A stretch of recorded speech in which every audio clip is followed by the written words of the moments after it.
ঐকমত্য কমিশন অনৈক্যের দলিল জমা দিয়েছে, তবে অবাধ ও সুষ্ঠু নির্বাচনের মাধ্যমে সব সমস্যার সমাধান সম্ভব বলে মনে করেন রাজনীতিবিদরা।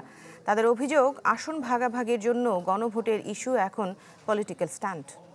রেইনবো অ্যাক্রোপ্লাস্টে অ্যাক্রিলিক এমালশন থাকায় মুছে ফেলা যায় যে কোনো দাগ সহজেই। রেইনবো পেইন্টস, কালার অফ জয়।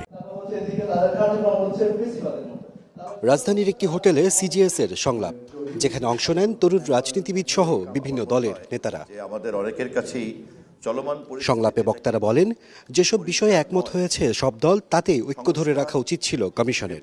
তবে অবাধ সুষ্ঠু নির্বাচন হতে পারে বর্তমান সংকটের সমাধান। ঐকমত্য কমিশনের কাজই ছিল ঐকমত তৈরি করা, কিন্তু সর্বশেষ কি প্রমাণিত হলো? আনুষ্ঠানিকভাবে অনৈক্যের একটা দলিল লিখিত পরিচয়ভাবে হাজির করা হলো। যারা বলছেন এত কিছু করার পরে একটা ঘোড়ার ডিম প্রডিউস হয়েছে, এটা পলিটিশিয়ানদের জন্য দুর্ভাগ্যের ব্যাপার।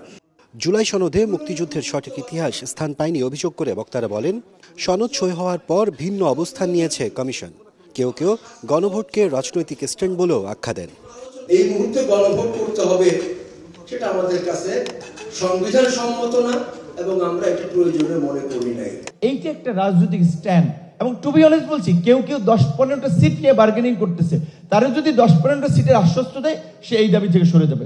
আবার কেউ কেউ অপোজিশন হওয়ার জন্য বড় পার্টিগুলোর রেকগনিশন চাচ্ছে, সেটা যদি তারা বিতর্কতভাবে সেটেল করে, গণভোট তাদের কাছে কোনো ইস্যু না। রাষ্ট্রের প্রতিষ্ঠানগুলো জনগণের হয়ে কাজ না করে যে ক্ষমতাসীন দল আছে তাদের হয়ে কাজ করে, সেই অবস্থায় যাতে আমরা ফিরে না যেতে হয়, সেজন্য যা যা চেক অ্যান্ড ব্যালেন্স প্রয়োজন, এই জায়গায় আসলে আমাদের সব রাজনৈতিক দলের একমত থাকা উচিত।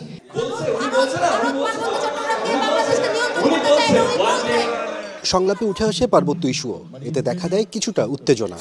ইসরায়েলি পিস্তল কিভাবে পার্বত্য চট্টগ্রামের এই সশস্ত্র গ্রুপগুলোর কাছে আসলো, এই কথার সোর্স তিনি কোথায় পেয়েছেন, কোন মিডিয়ার মাধ্যমে পেয়েছেন, সেটা আমাদের জানাতে হবে। আশরাফুল আলম আকাশ, চ্যানেল 24, ঢাকা।